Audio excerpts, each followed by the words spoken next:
Hey, everybody. Welcome to the Shane Eddie Evans podcast. I want to introduce you to Carlin Hostert. She is our guest today, and she's from New Mexico. She's a real estate investor, and I'm going to let her introduce herself a little bit more. Welcome, Carlin. How are you? Hi, Shane. Thank you so much for having me. I'm doing great. How are you doing? I'm doing awesome. I wanted to bring you on here because I know that you've been working in the real estate world, and you've got a lot of great information to share, and I wanted to introduce you to the people viewing and see how we can all work together. Yeah, perfect. So first and foremost, we're actually transitioning from wholesaling into a little bit more of a buy and hold position. So we've been wholesaling for about 2 years now. As fun as it is, we really just want to start working towards that passive income. So we're veering a little bit more towards the buy and hold in coastal areas, South Carolina, North Carolina, Florida, all of the places where I can go visit a beach is the dream here. Nice. I like that. And so you're in New Mexico right now. There's no beaches there? Well, we have White Sands, which is kind of like a beach-ish. It's sand. So it used to be a beach, like in a No. prehistoric age, maybe? Or was it Oh, in a like, prehistoric age, yeah. It's actually really cool. If you go to the museum, it shows you all the history of like how it formed. So it's actually the largest gypsum sand dunes in the world. wow, that's pretty awesome. Yeah. Um, and I think we talked once that you go sledding and snowboarding down those dunes. Is that correct? Yeah, you can go sledding. You can go pay $25 at White Sands for a sled, or you can go to Walmart and get one for $6. That's awesome. Cool. So I wanted to start off with a quote that I like to start out my episodes with, just to kind of get everyone's mindset a little bit on track. So the quote I have is, "Do something today that your future self will thank you for." How do you feel about that quote? What do you think about when you hear that? Okay, well, you and I were talking a little bit earlier about trees. So I actually have a quote to reciprocate to you. It says, "The best time to plant a tree is yesterday." And I feel like those two quotes follow suit very well. I feel like they're very on par together, where you're doing something that the future generation or your future self is going to be rewarded with. So, like how you should plant a tree today because it'll grow into this beautiful oak in 50 years. Doing something today that is going to provide value for you tomorrow or 20 years from now, I think that's the best thing you could do. So when you're sitting on your couch trying to figure out if you should get up and eat pizza or maybe you should eat an apple, pick the apple because your body's going to thank you for it. I love that. So what things have you do you do on the daily, or are you going to do? Have you done today already that you feel fits in this quote? Oh, today I'm learning software. Um, Tell us more. it's a little bit painful. I'm doing my best here. I really am. So you're in the growth code. That's something that I'm working on right now. Is building out a platform for the growth code. So we have landing pages, emails, all these cool things. I have absolutely no knowledge of any of this. So it's been a lot of trial and error this morning, trying to figure out, okay, do I click this and then does this go here? How does all of this work? And even though it is stressful and frustrating and annoying to me right now, I know that future it could be very beneficial to have that knowledge just in some way, shape, or form. Awesome. Yeah, I agree. The software side of things is not in my wheelhouse, and I always look at it like, okay, someone else just do this, please. But in the end of the day, you need to know these systems in order to be able to run your business or to do what you're doing, right? Yes, I do agree. You can very easily hand it off to someone, but I personally am someone that likes to learn new skills. And so, while Jesse and I have this business evolving, there's things that, maybe at one point someone that we do hand that position off to won't have time or won't have the ability to do it at any given point. So, I think it's important to learn how to do that. And if I ever, you know, go start another business, then it's going to be something I want to learn how to do in my own business as well. That's awesome. So you keep talking about a business that you're in right now. Can you tell us a little about that? You said the Growth Co. I don't think any of our audience knows what that is, and we'd love to have you share that. Ooh, there's a lot to touch on with that. So the Growth Co is something that myself and Jesse Stanton started because we felt like there were a lot of things that were missing in the development of people's businesses. And it's like really, really small things that you really don't realize how fundamental and how important those items are, like learning how to manage your time, making sure your mindset is healthy, why it's important to be making relationships with people, why it's important to have a social media presence. All of those things go hand in hand very well with any business you're in. It doesn't have to be just real estate. It doesn't have to be, maybe you want to have a lemonade stand, or maybe you want to sell fruit or something. You want to be able to have that knowledge, that idea, okay, this is when my business is going to be up and running.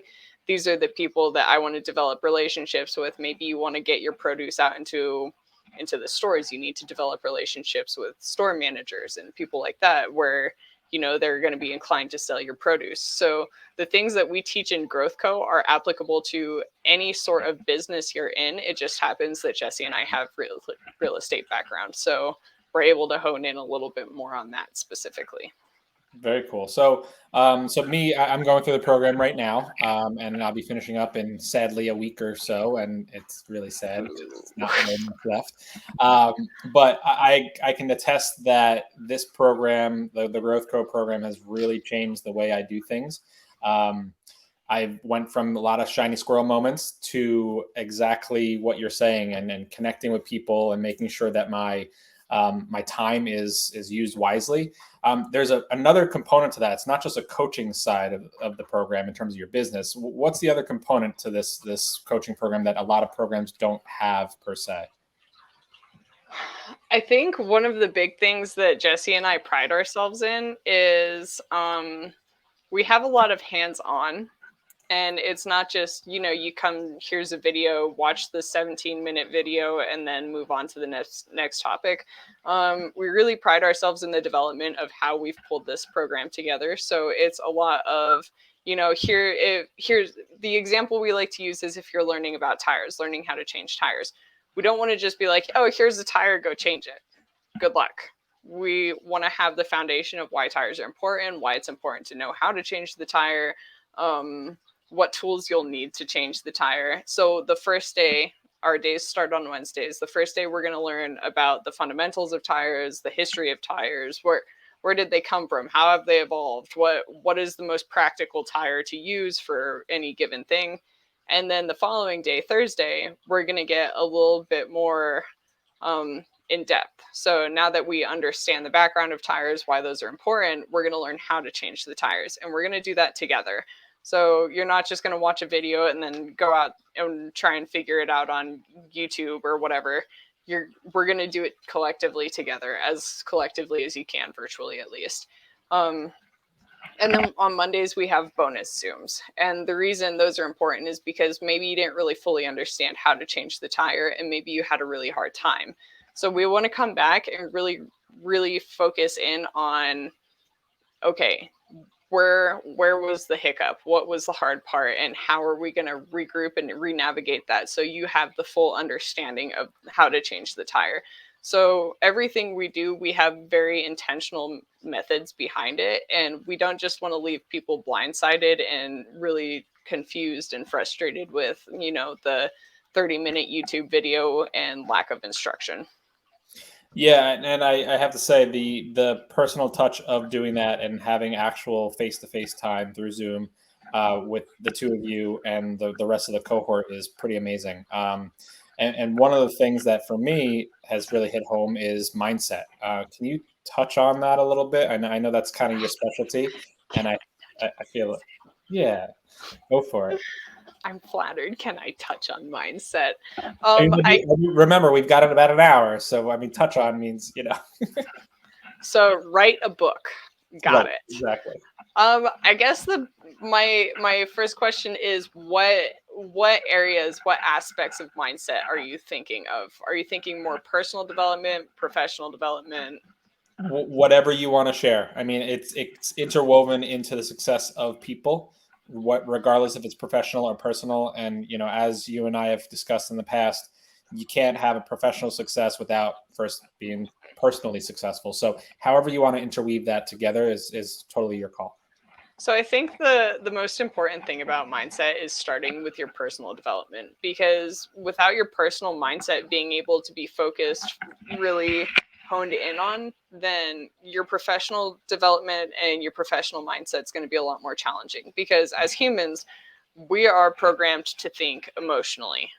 That's just how we are. Our first instinct is go to the emotions because we want to represent what we feel.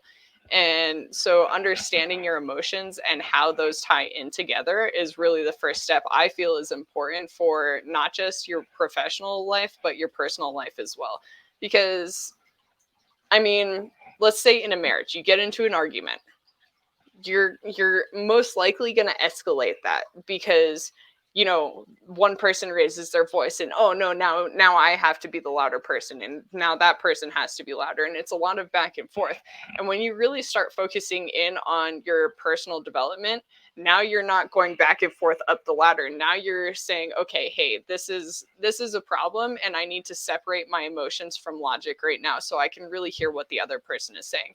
And that's important in business and personal. So once you really get that figured out, how to separate logic and emotion, it's going to make everything so much more fluid. So starting with your personal self, your personal life is going to be fundamental for your professional life, because you don't really want to go into a professional setting and start swinging like you're arguing with your spouse. That's going to be bad. All around. And that kind of takes away the professional relationship in any situation. Um, so I would say the first step for any situation is learning how to hone your emotions and figure out how to separate logic and emotion.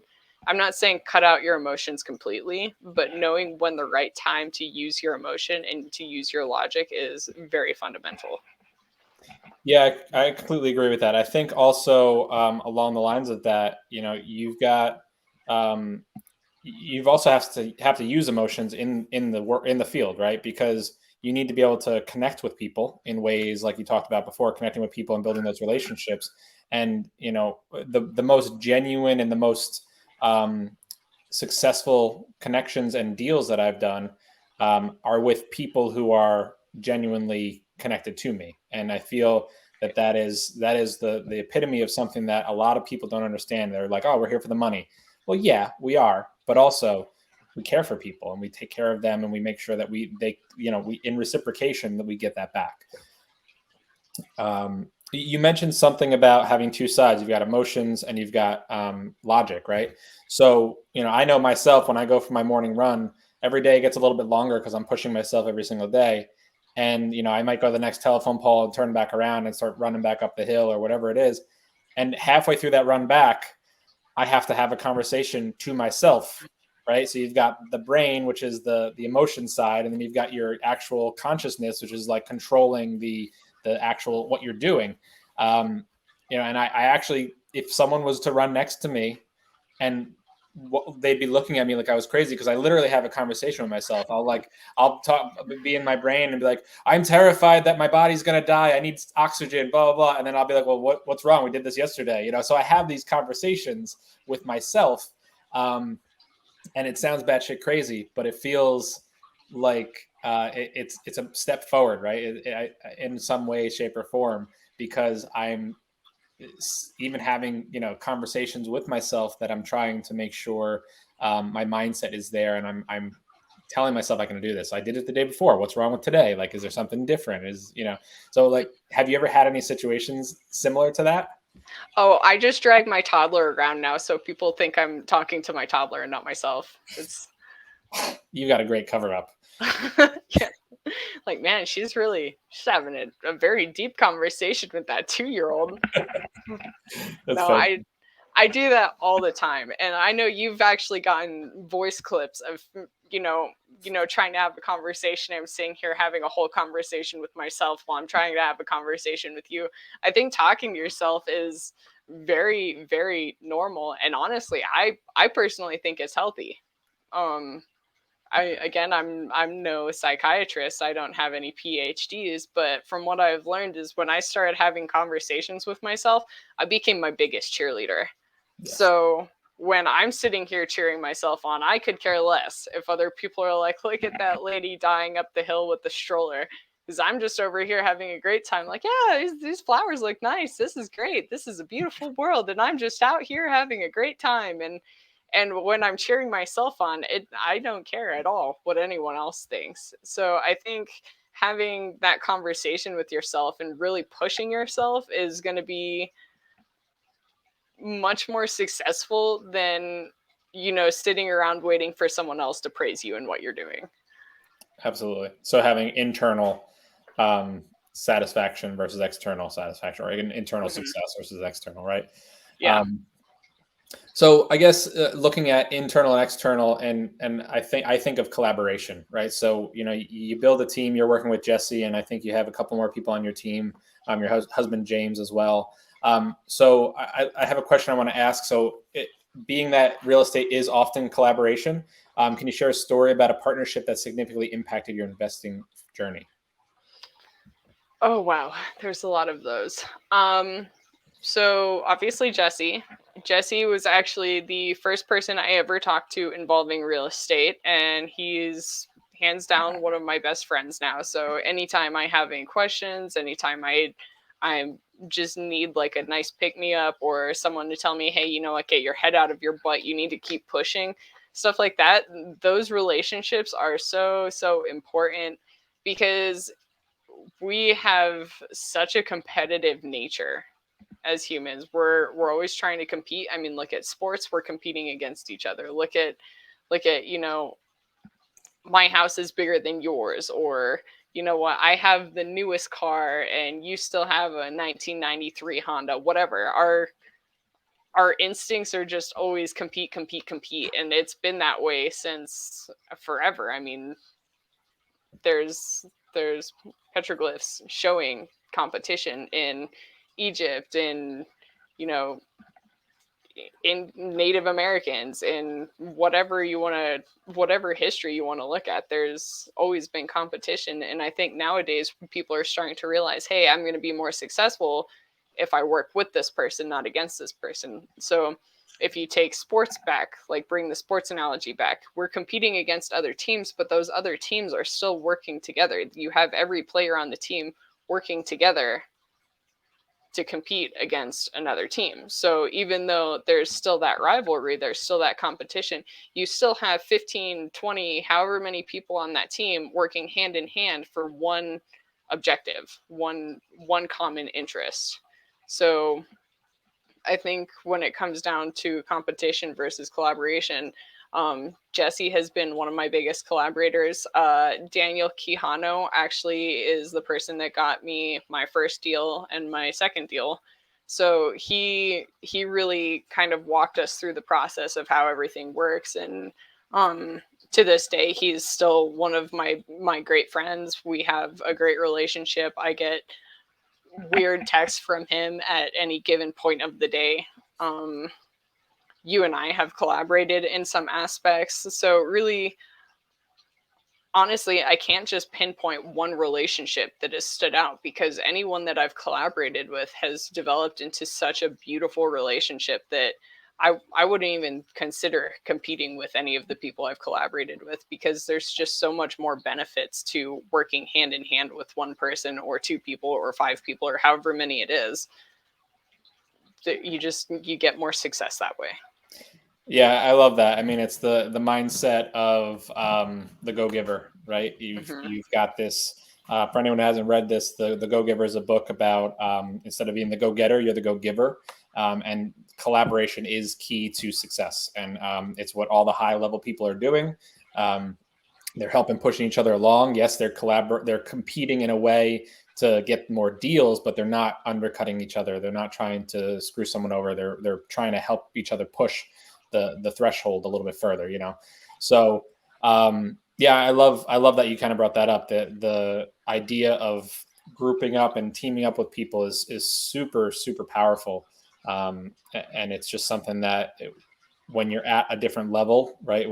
We've all started at working at McDonald's or working at the corner store or whatever you might have done, and it's always it feels like it's always competition. And once you get to a certain spot in your career, especially in this type of career where you can run your own stuff, I feel as well that it's something that that really pushes you through that threshold, that doesn't make you feel like you have to cut someone at the knees to get ahead. Yeah, there's just, especially like, we're all getting older. This isn't high school anymore. There's absolutely no reason to be trying to be better than someone else. That you should really be striving to help other people be better. So that's my personal take on it. Love that.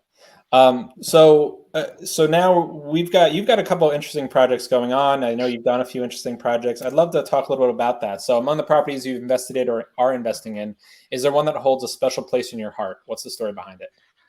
Ooh, you did this on purpose. I did. So right now I'm working on a project called Busy Bees, is what we're calling it.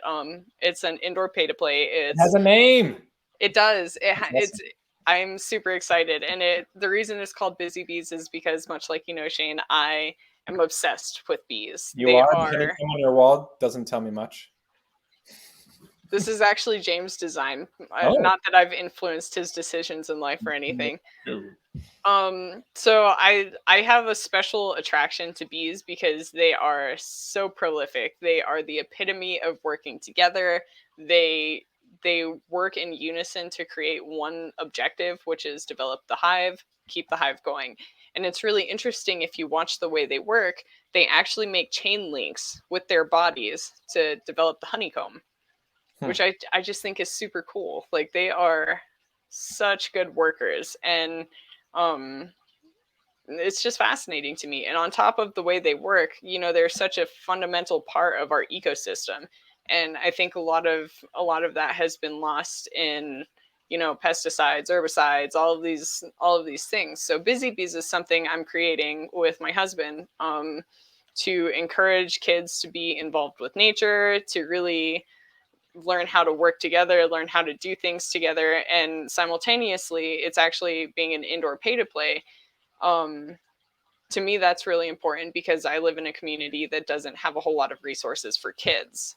So, we live in the desert. It's 100 degrees out generally in the summer. It's too hot for kids to go outside. We don't really have a fantastic community pool. We don't have splash pads. We don't really have things for kids to be involved in that encourages creativity, athleticism, cognitive thinking. It's kids are just in front of TVs all summer, or stuck in their backyard, because that's where my kids were, because we don't really have a whole lot of parks.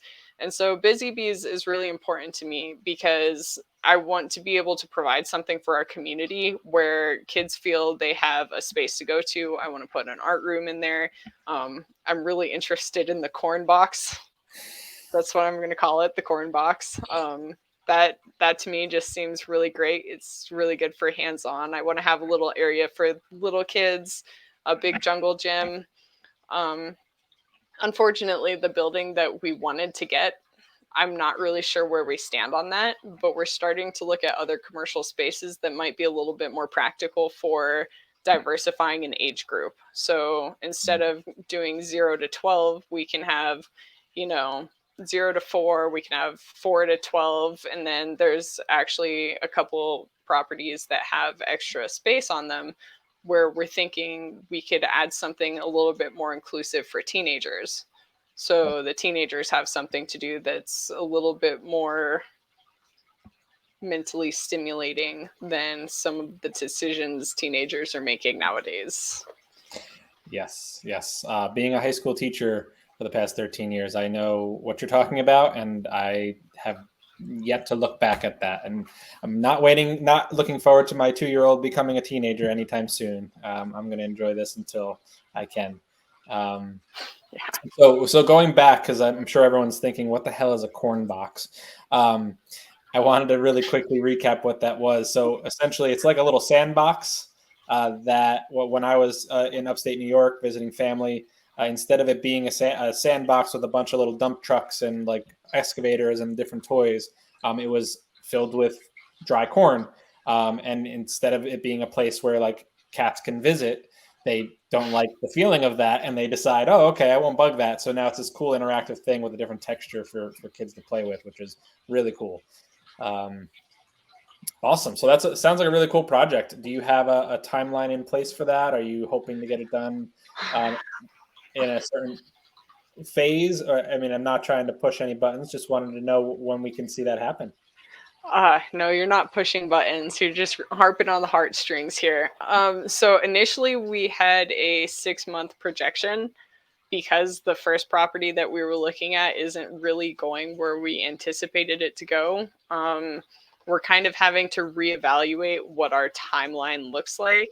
I'm hoping in the next year to year and a half, we can have something a little bit more fruitful going on.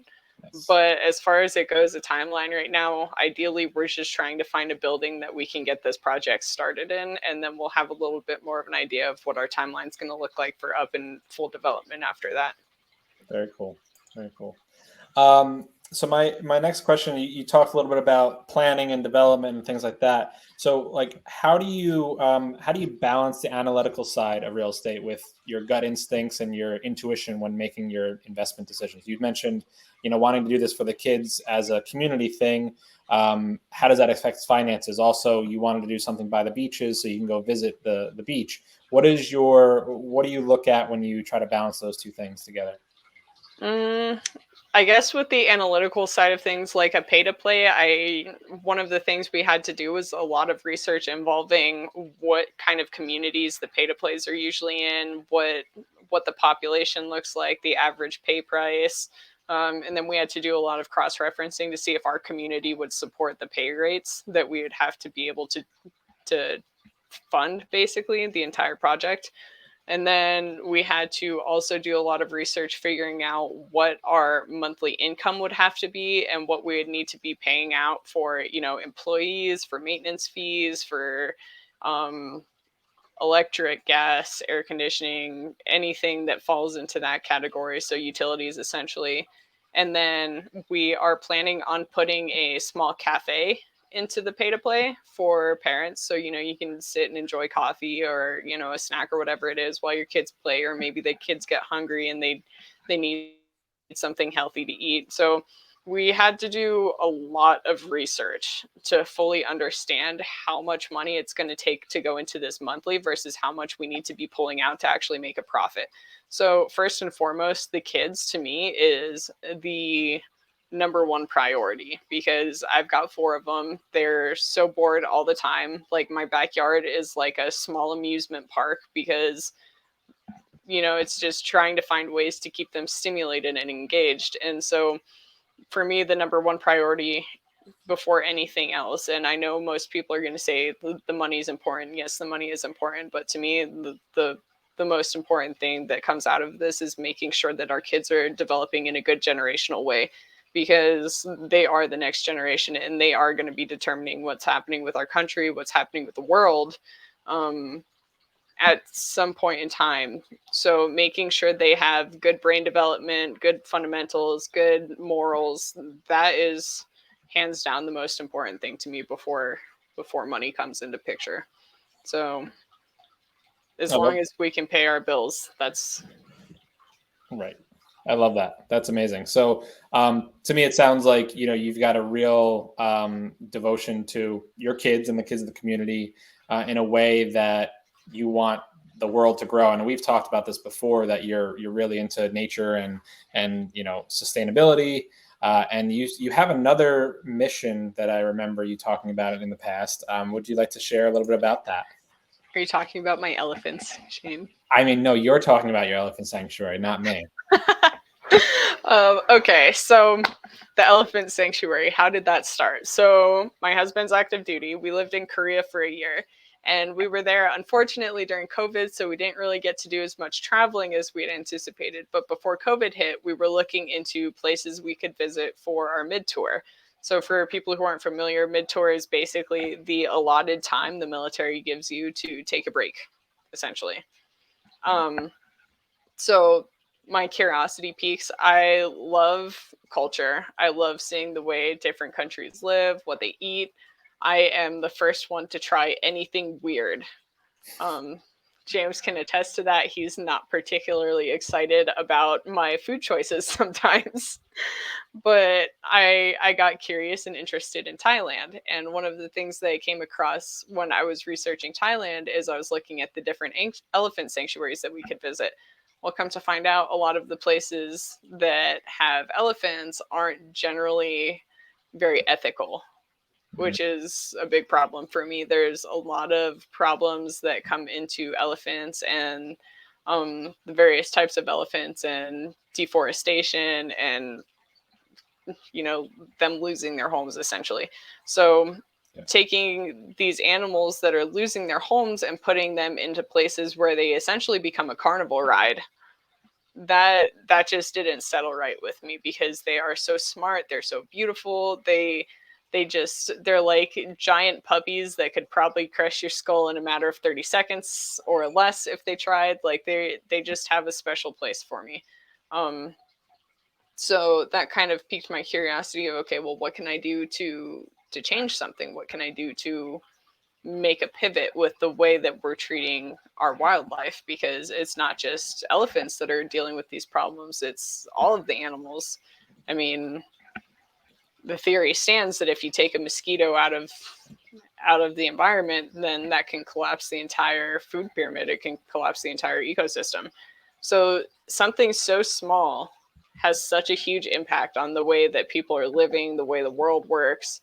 And so my elephant sanctuary, just it became such a big part of what I want to do, because well, they have every right to have a healthy, sustainable life. And I'm sorry, but I don't want someone putting a saddle on my back, so I don't think anyone else would. I mean, it kind of argues that, well, what about horses? That's not what I'm talking about, though. So elephants, they're big icons in different cultures.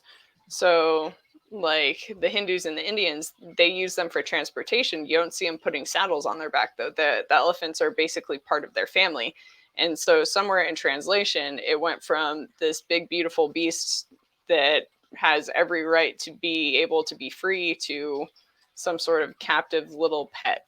And that's kind of where I sit with my elephant sanctuary. I just want to create a space that is involved, where people can come learn, understand how elephants work, how they think, be more hands-on with them versus trying to ride them and pay $6 to sit on their back.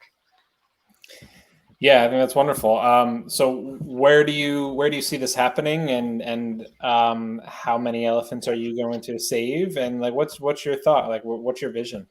As it stands, to be determined. So I'm running into various things involving legalities. I have to have a minimum of $10 million to get this up and running. I personally like to go a little bit above and beyond. I guess you could call it a little bit extra. So my long-term goal is a minimum of 20 million to be able to even start developing this sanctuary. I want to create a space where people can come stay in cabins, be a little bit more hands-on with the elephants, understand like how smart they are, how intelligent they are. Where that is a possibility, though, is very difficult to find the balance, because there's a lot of states. I want to do this stateside. So there's a lot of states that have restrictions on exotic animals. So the other animals that I actually want to have on the sanctuary, there's a lot of cross-referencing. So elephants might be legal in Texas, but if I want to have skunks, I can't have skunks in Texas. So, trying to find a place where all of the things that I want to have involved on this property can kind of like coexist. That's really cool. I think that's really special to really have a mission and a goal to do that. That's really amazing. So I have two more questions for you. The first one is, if people want to find out more about you and what you're doing, how can they contact you after this call? So I think I have my phone number showing somewhere. I'm not entirely sure where it is. So sending just a text introducing yourself, or the best way to get in contact with me is honestly through Facebook, sending me a message on there. I check those messages religiously, and I love setting up phone calls to be able to sit and really talk to someone one on one and have that very personalized conversation. Um, Facebook primarily. I am on Instagram. I'm not as diligent about using Instagram as I am with Facebook. Um, but again, you can also just text or call me directly. Great. And what's your handle on social? At Carlin.Hostert. Sounds good. Now, my last question for you is before we go today, what's something that you are going to do that your future self will thank you for today? I am getting into the nitty gritty with books today. So I've been kind of taking little intermittent breaks today, reading the book How to Win Friends and Influence People. So there's that. And then I'm also working on trying to be more proactive in my kids' life. I love hanging out with them, but really, especially in business, putting down your phone and being present with your kids, I think is really hard for all of us. So I'm trying to be a little bit more aware of my my personal presence with my kids. That's amazing. Yeah, I find that being a tricky thing, and through the course through Growth Co, I've definitely learned how to time block even my family time. As silly as that sounds up front, it sounds cold almost if you're not actually doing it. But it really is important, and it forces me to put that phone down, and that's not time for work right now, and that can wait. And you only get so much time with your kids, so it's really important to do that. So I really respect the fact that you're doing that. Thank you. Well, thank you so much for being on the show today. If anyone wants to get a hold of Carlin, her handle is Carlin Hostert, Carlin.Hostert. And also you can call her at 575-489-3380. Carlin, thank you so much for being on, and we really appreciate it and hope to have you on again. Thank you.